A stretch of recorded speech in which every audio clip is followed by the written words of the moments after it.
Hola a todos, bienvenidos a este pequeño tutorial en el que vamos a ver cómo controlar un pequeño motor de 12 voltios a través del LANVIEW, Arduino y la tarjeta controladora del motor. Vale, este motor es de 12 voltios con reductora, es el modelo MD25 que podemos encontrar por internet. Nos trae un conector de 4 pines que serían los dos de la derecha, el rojo y el negro, los 12 voltios del motor. Y los 4 restantes son los que se encargan de llevar la información del codificador, del contador de pulsos que lleva para darnos la posición del motor, el encoder, vamos. Luego tenemos su placa controladora, ¿vale? Se puede ver aquí el modelo, se enfoca. Vale, perdón, la placa es la MD25 y el modelo es el MD32. Vale, aquí podemos ver el fabricante, que sería robotelectronics.co.uk.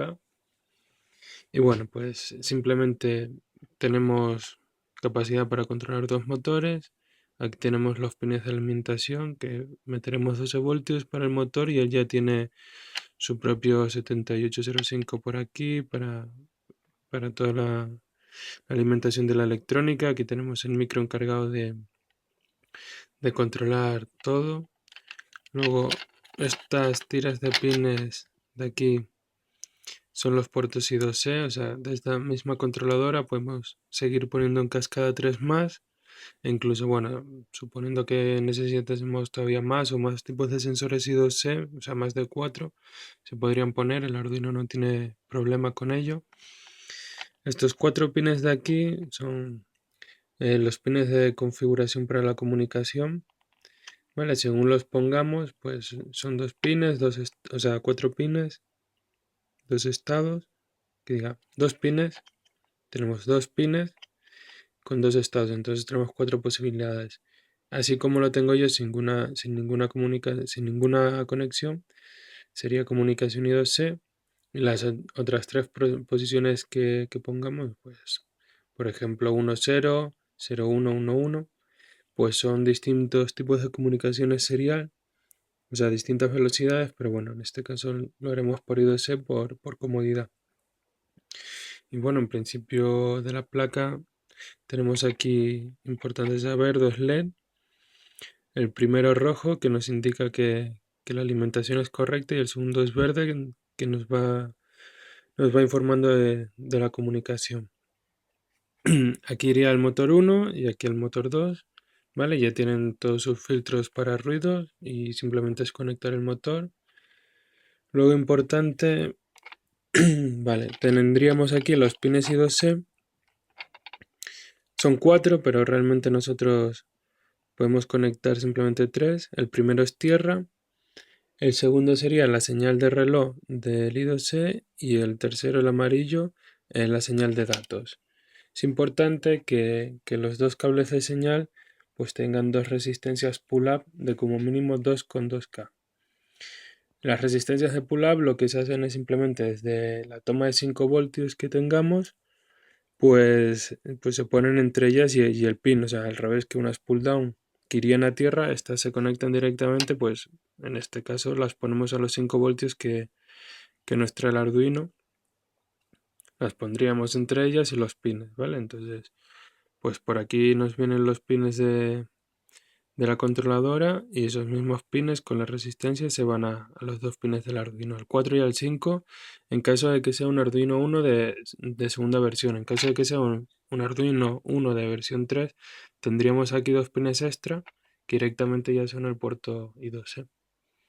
Y bueno, pues vamos a ver ahora un poco las características de la controladora y del motor y ver cómo se programa.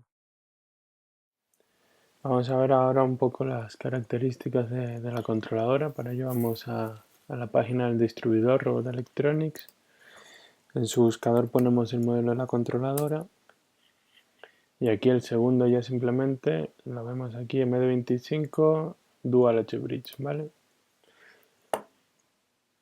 Nos la muestra aquí, la tenemos y bueno, así características principales que nos pone, que está hecha para trabajar con los motores 30 que puede manejar dos motores de ellos y puede ser mediante comunicación serial o interfaz I2C.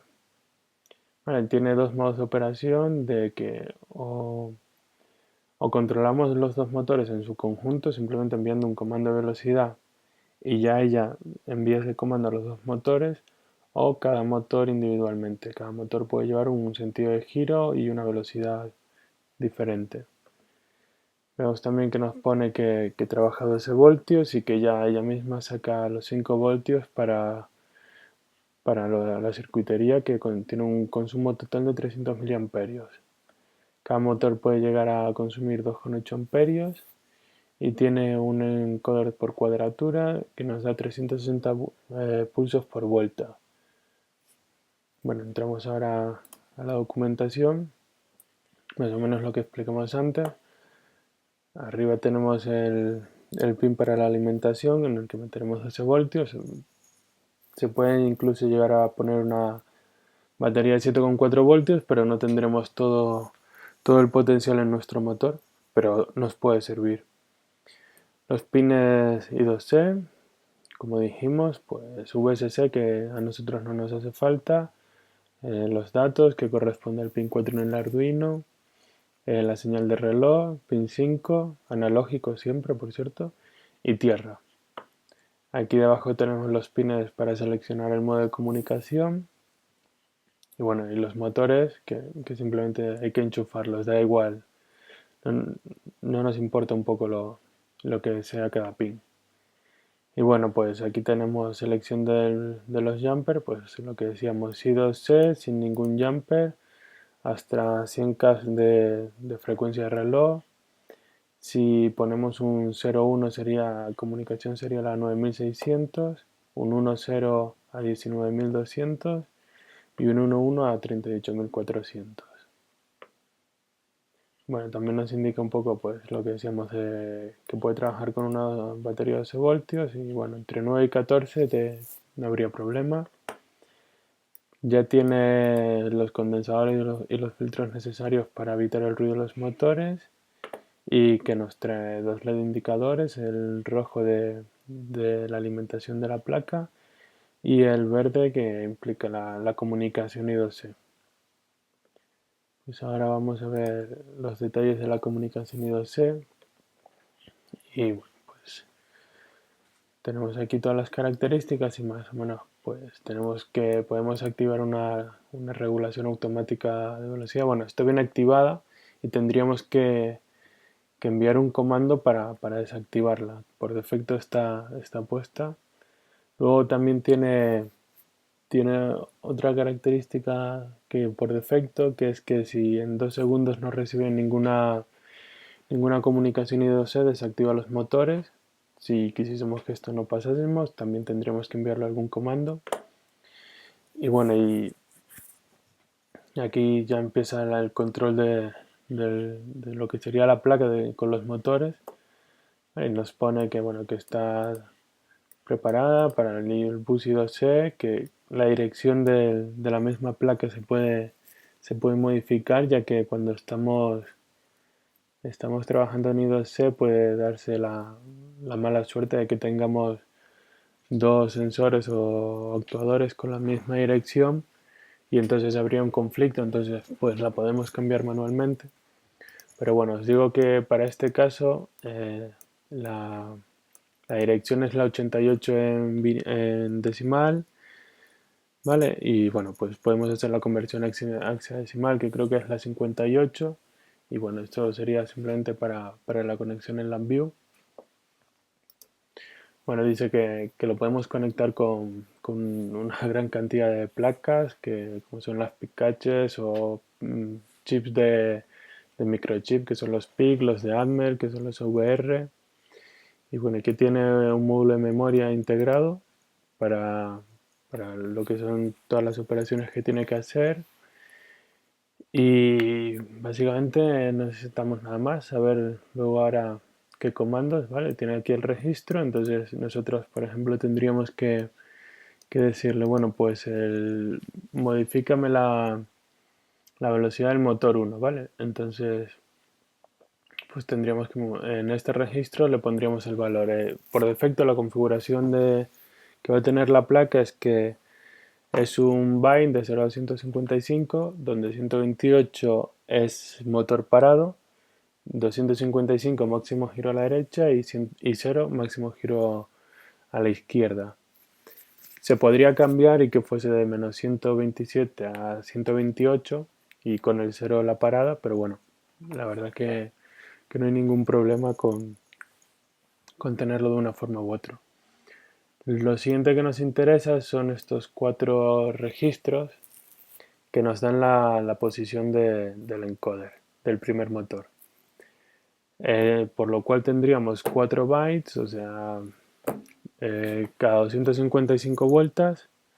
El encoder menor es el que se reinicia, se vuelve a poner a 0, le pasaría a este la señal, entonces este cambiaría el primer registro, o sea, el primer bit a 1 y bueno, entonces pues echemos cuenta si tenemos aquí una burra de vueltas que podemos contar, ¿vale?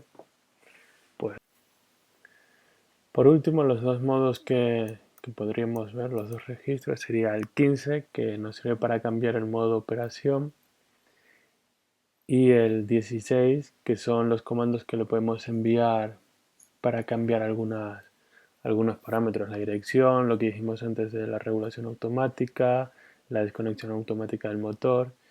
Y bueno, ya de momento no necesitamos nada más porque bueno, podemos calcular la aceleración que tiene el motor con algunas fórmulas que tenemos por aquí, pues el modo de giro, pues sí, pero sobre todo si tuviésemos los dos motores y fuese un robot diferencial, o sea que en este caso pues para lo que vamos a empezar a hacer no nos importa mucho. Y bueno, las direcciones I2C que nos muestran estas, pero ya les digo que la que nos funciona es la 88.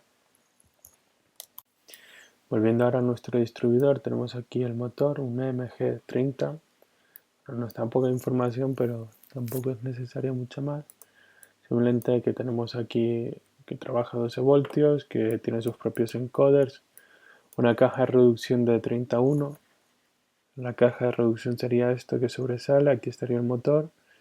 Eso quiere decir que cuando el eje del motor aquí da 30 vueltas, nosotros simplemente veremos una única revolución. Perdemos revoluciones, pero ganamos mucho par. Esa es la conversión que se hace. Es capaz de darnos un par de 1,5 kilos por centímetro. Y bueno, primero aquí las características cuando el motor no tiene carga, que puede dar 216 vueltas por minuto y un consumo de 150 miliamperios. Y luego aquí cuando ya está bajo carga, 170 vueltas por minuto y un consumo de 530 miliamperios, pero que esto es ideal, o sea, es un parámetro que hay que cogerlo un poco con cuerdas, porque vemos aquí de que el motor en realidad puede llegar a pedir 2,5 amperios.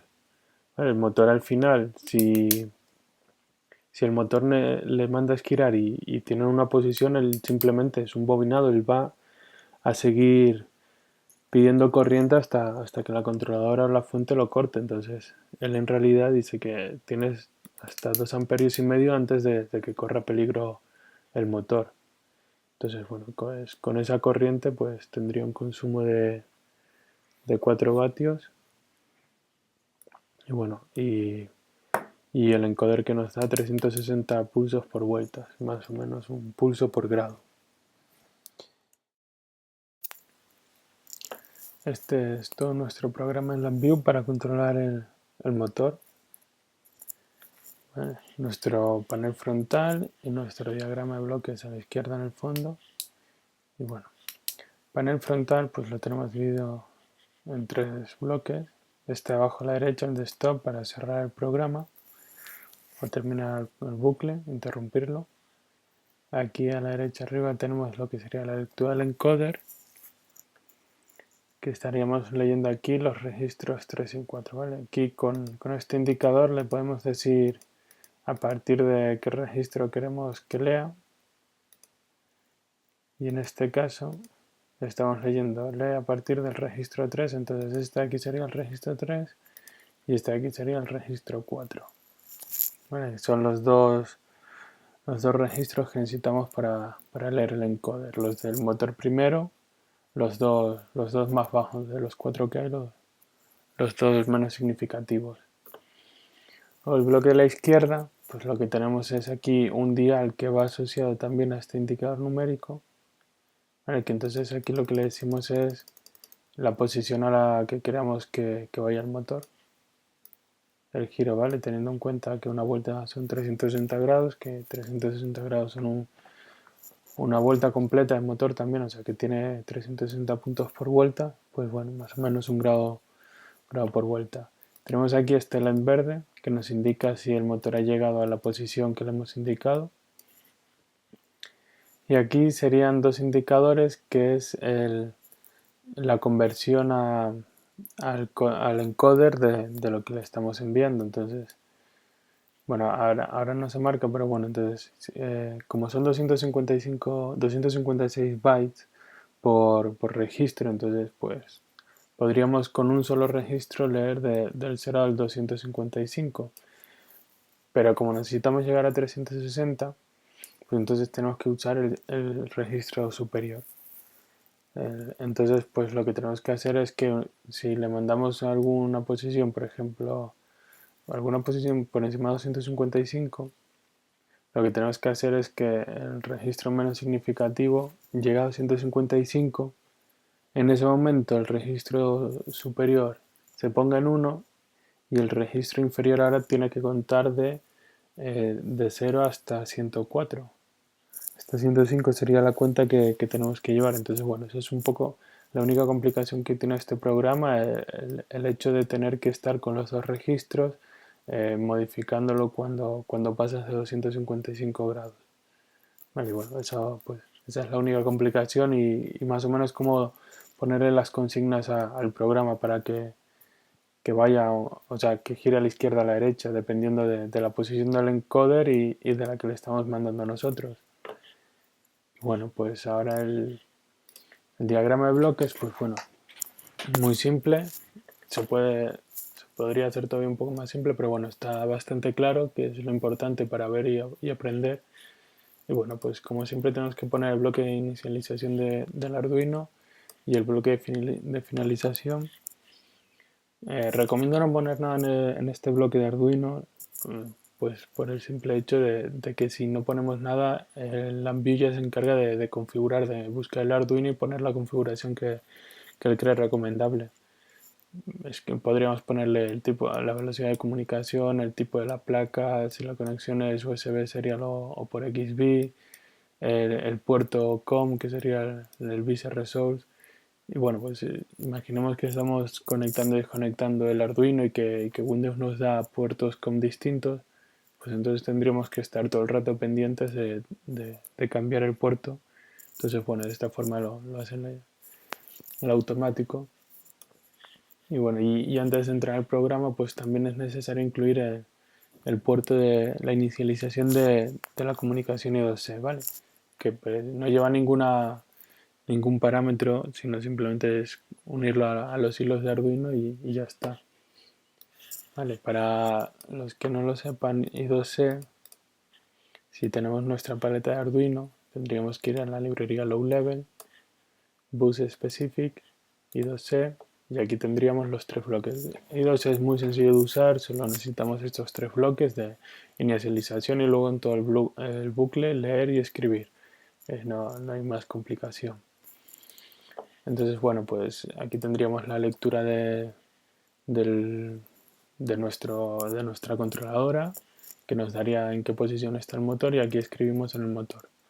Vale, entonces, bueno, el programa está dividido en varias partes.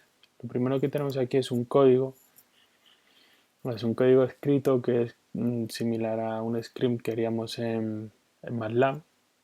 Vale, para poner esto, simplemente tendríamos que ir a Structures y pondríamos Formula Node. A ver,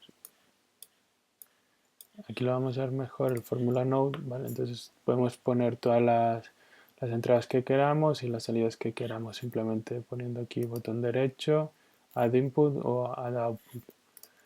Vale, entonces bueno, pues en este código lo he escrito yo pues simplemente para facilitar la comprensión del programa y porque es mucho más cómodo para crear los casos, ¿vale? Esto es como si fuese mi tabla de verdad del programa. Bueno, entonces, claro, a ver, pues le explicamos un poco por arriba. Bueno, este sería, por ejemplo, en los dos casos de excepción, por ejemplo, si teniendo en cuenta que el registro superior solo puede llegar a 1, pero por cualquier motivo, cuando inicialicemos un motor o algo, se puede encontrar en cualquier otro valor hasta 255, pues entonces lo he dividido a la mitad y digo, si estás por encima de 125, te consideras el caso 0. Además lo he puesto por defecto y bueno, y giras el motor en un sentido.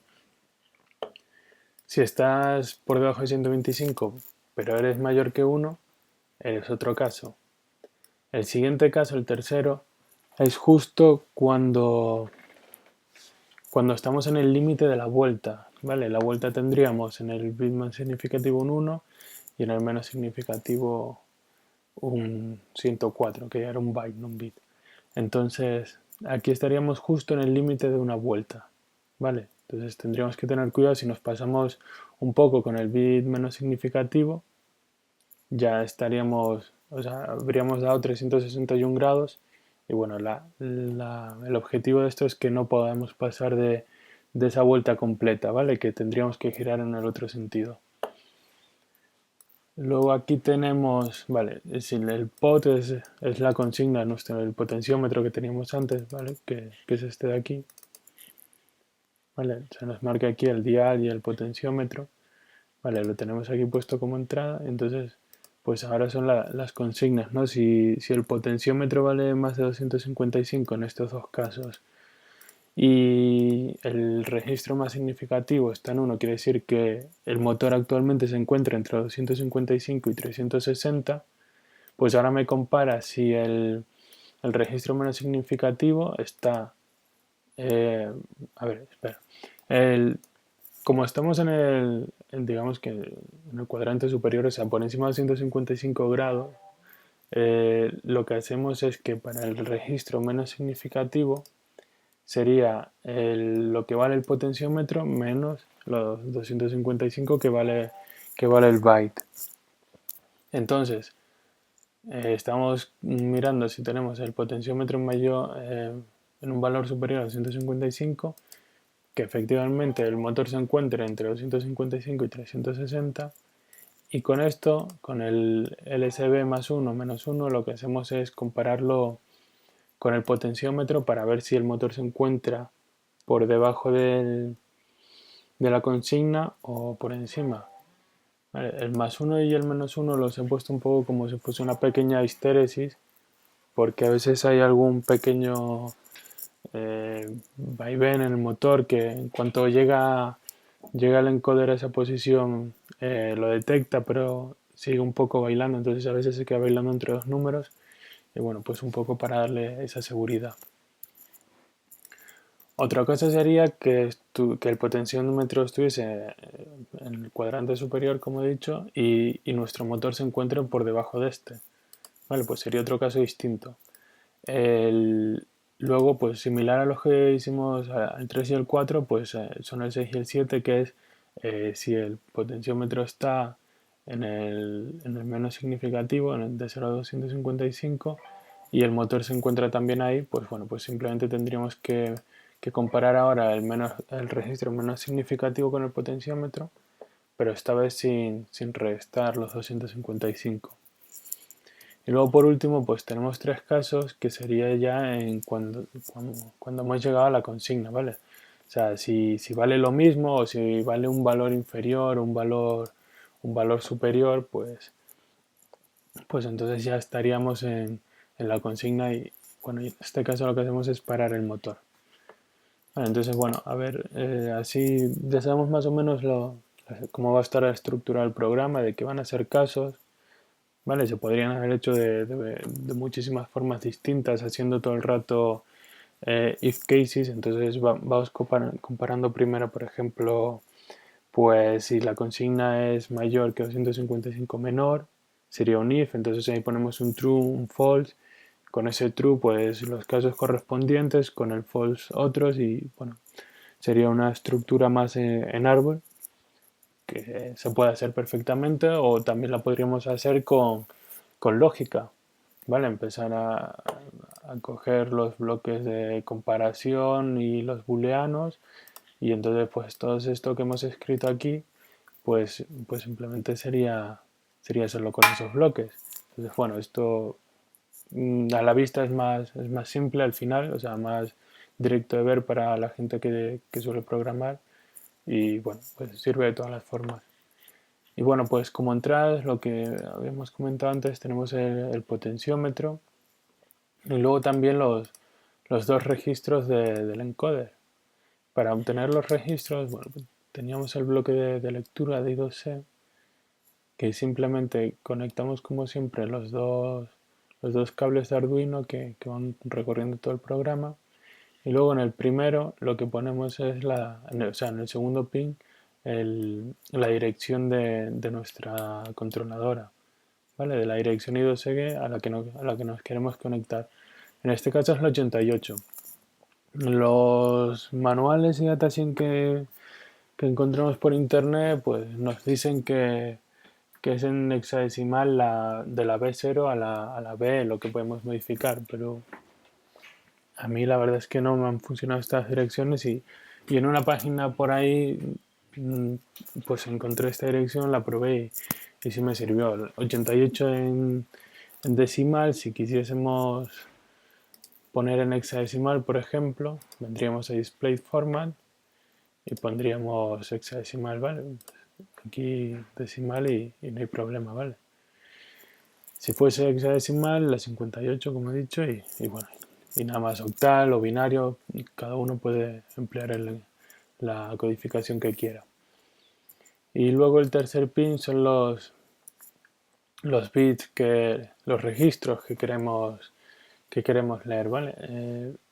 Aquí hay una pequeña diferencia porque no todos los registros de la controladora son de escritura y bueno, o sea, tenemos registro solo de lectura y registro solo de lectura y escritura. Para este caso tenemos que poner 5 registros y luego de esos 5 registros, en nuestro caso, leer el 3 y el 4. ¿Vale? Es un poco lioso y no sigue mucho los criterios que nos ponen los datasheets, pero bueno, no sé si es porque es LangView y conversiones que realiza él, pero bueno, de esta forma sí es seguro que funciona. Por el lado derecho del bloque lo que tenemos es la salida de I2C, que por un lado la sacamos aquí a nuestro bloque para que nos diga que está leyendo el encoder y poder nosotros de una manera visual saber por dónde va el motor y hasta dónde tiene que llegar. Y por otro lado tenemos aquí un bloque que lo que nos hace es seleccionar elementos de un array. Vale, este bloque lo encontramos aquí en array y sería index array. Entonces, por el pin de la izquierda lo que le metemos es el array que queremos leer completo, ¿vale? Le pondríamos ese array y luego entonces aquí a la izquierda podemos ir bajando y cuanto más bajemos, más arrays podemos ir seleccionando, ¿vale? O sea, imaginamos que aquí vienen 8, hemos leído un array de 8 bytes, entonces podemos poner hasta 8. ¿Vale? Entonces de esta forma podemos sacar cada uno de una forma independiente y manipularlo como queramos. La forma de seleccionar los arrays sería del mayor número, o sea, aquí abajo el menos significativo y aquí el más significativo, que diga al revés. Vale, o sea, el array 4, en este caso, que lo tenemos aquí, el array 4 es menos significativo que el array 3. Vale, entonces el 0, por ejemplo, iría siempre el último, luego el 1, el 2 y así sucesivamente. Y bueno, y esta parte pues ya estaría, simplemente nosotros los ponemos aquí, los hemos hecho unas input, les hemos unido el valor y ya está, simplemente. LangView se encarga de poner a la variable la codificación que estamos usando. Aquí estamos usando enteros, ¿vale? Cada uno son bytes, o decimales que diga. Y bueno, y por este lado nada más. Luego tenemos por aquí otro cuadro de fórmulas, que este nos sirve para ver si es más significativo o menos significativo la posición que tiene que llegar el encoder. Entonces tenemos que, si la consigna que hemos dado es mayor que 255, el registro más significativo se nos pone con un 1 y el registro menos significativo, pues la consigna que tengamos menos 255. Y en caso contrario, pues el registro más significativo se nos pone a 0 y el registro menos significativo tiene el valor del potenciómetro de la consigna. Luego aquí abajo tenemos el stop para salir de nuestro bucle. Esta pequeña aquí, estos pequeños bloques de lógica, lo que nos hace es que si nuestro caso es igual a 8, ¿vale? Que, bueno, aquí, o sea, tenemos un indicador para el caso, para tener una forma, de forma visual en qué caso estaríamos y poder depurar en caso de que hubiese algún problema. Pues si el valor del caso, que es la salida de de este bloque de fórmulas, vale 8, que son los tres últimos, es que estamos con nuestra consigna, la hemos alcanzado. Entonces se nos enciende el LED. Vale, no tenemos que estar poniendo ningún bucle aquí ni ningún case de si en realidad este resultado es igual a 8. Vale, if, o sea, tendríamos esta salida y comparar la salida que nos sale de este bloque de comparación, que son igual, con un true. Y decir, si esto es un true de verdad, o sea, true y true sería true, entonces me enciendes el LED. Si es false y lo comparo con el true, no me enciendas el LED, no, o sea, no nos hace falta. Ya como el LED es booleano, simplemente la salida que tengamos aquí de true o false se encarga de activar y desactivar el, el propio LED. Y por último tenemos aquí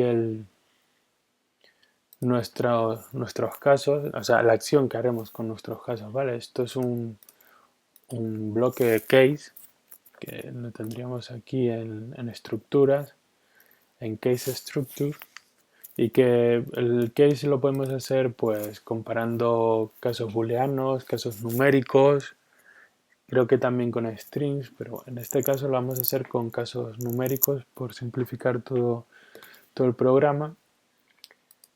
Entonces esta estructura cuando la creamos por defecto viene con true false, ¿vale? Vemos aquí cómo está con un true false, pero desde que le pongamos el case numérico, como es nuestro caso, ya directamente vemos cómo se ha puesto aquí con un 1. Vale, entonces lo que está haciendo es comparar el valor de esta variable y ver qué tiene, ¿no? Entonces, por defecto crea 0 y default en el mismo caso y el 1. Vale, el default, ¿qué quiere decir? Quiere decir que si esa variable tiene un valor que no hemos asignado en ningún caso, va a venir por defecto a esto. O sea, va a realizar lo que esté en esta ventana, ¿vale? Porque aunque lo veamos así vacío, en este se ve mejor. O sea, cada bloque cada variable tiene distintas acciones que le podemos poner. Entonces, en nuestro caso, que son 8, o en el caso de cualquiera pueden ser las que le hagan falta, si queremos añadir nuevos casos, simplemente es botón derecho, le ponemos add case after o add case before, depende cómo queramos hacerlo. Tenemos también la opción de duplicar un caso por si acaso solo hay que modificar una cosa pequeña y toda la programación que lleva dentro es muy grande o porque puedan ser iguales. Podemos borrar este caso en concreto, borrar todos los casos que hayan vacíos, ¿vale? O que nos muestre algún caso en concreto. Por ejemplo, en este caso, ¿vale? Podemos ir a Showcase y que nos lleve directamente al caso que queramos. Caso número 5, potenciómetro mayor que 255, lo vemos aquí, potenciómetro mayor que 255 y el bit significativo menor que 1. Aquí he puesto yo también clockwise, que sería el sentido de giro, ¿vale? En sentido horario. Para poder poner estas anotaciones aquí, que nos son más útiles para entender el caso en el que estamos, aquí sobre el menú que nos sale del suitcase, le podemos dar a Subdiagram Label. Entonces aquí podríamos escribir lo que queramos. Simplemente anotaciones para luego saber qué es bien lo que tenemos en este bloque que queremos hacer. ¿Ves? Aquí tenemos esto, que yo sé que tengo que girar en sentido horario. Luego este sería sentido horario también, sentido antihorario. Y más o menos, pues eso, saber el caso o las condiciones con las que entro en este caso para yo saber más o menos a la hora de depurar por qué me he metido ahí o qué condiciones hacen falta para entrar ahí. Y por último, ver cómo se escriben los registros. Entonces, el IDOSEWrite lo que tiene es otra vez en el segundo pin la dirección de la controladora, que simplemente podemos unir este cable con este y lo llevamos a ese pin, o podríamos escribir dentro de cada case la dirección, pero de esta forma es más rápido y no nos equivocaremos porque siempre van a tener todos la misma dirección. Y luego tenemos que decirle el bloque nos sale así por defecto en el tercer pin, que sería lo que vamos a escribir. Le diríamos que nos cree una constante y lo que hacemos es estirar esa constante hacia abajo para que nos salga el primer registro, ¿vale? Este sería el registro 0, este es el registro 1. Como ya he comentado anteriormente, hay un pequeño lío con los registros que salen en los datasheets y en LabVIEW, pero bueno, en este caso, aunque el datasheet diga que es el registro 0 y hay que escribir en el registro 1, simplemente le pondríamos el valor de giro del motor, 128 parado, 0 máxima velocidad de giro en sentido antihorario, 255 máxima velocidad de giro en sentido horario. Bueno, en realidad pues pondríamos la velocidad que nos interese, depende de nuestro caso, pues podemos poner unas u otras. Y bueno, pues en principio ya estaría todo. Importante ver que exactamente nuestra flecha no tiene ningún problema. Entonces quiere decir que el programa se ejecutará mal. Si por ejemplo, como antes teníamos este cable suelto y le intentamos dar, nos dice, oye, que tienes un error. Digo, muéstrame el error. Y te dice, mira, tienes todo este cable que no se sabe a dónde va. Pues nada, lo quitamos el cable y listo. Y vemos como la flecha se ha puesto continua otra vez y ya podríamos correr el programa.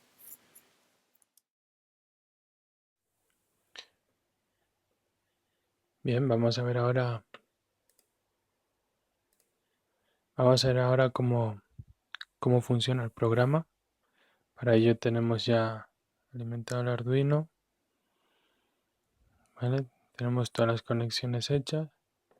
Pues simplemente venimos al panel frontal, vamos a correr el programa. Lo primero que hace es ahí, va a buscar la consigna, ¿vale? Lo que hablábamos, se queda ahí parpadeando, bueno, pues porque aunque no se vean aquí hay decimales, entonces simplemente dándole ahí ya queda. Vale, vemos aquí cómo está caso 8 y el encoder 64, queremos que vaya al 65, hay una diferencia, pero bueno, que era la tolerancia que habíamos puesto. Giramos ahora para el otro lado y llegamos a la consigna. Bajamos, vemos como aquí hemos pasado de un 1 a un 0. Vale, en realidad las velocidades se pueden modificar, están puestas muy suaves, pero bueno, solo para que sea un poco más preciso. y realmente se pueden modificar.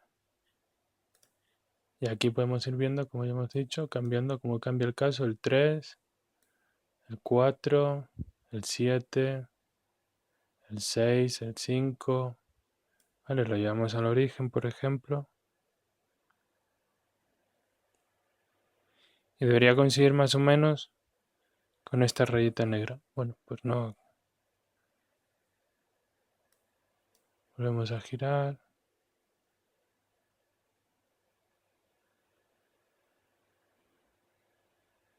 Ahí terminamos una vuelta completa. Vemos que la vuelta coincide más o menos con el origen.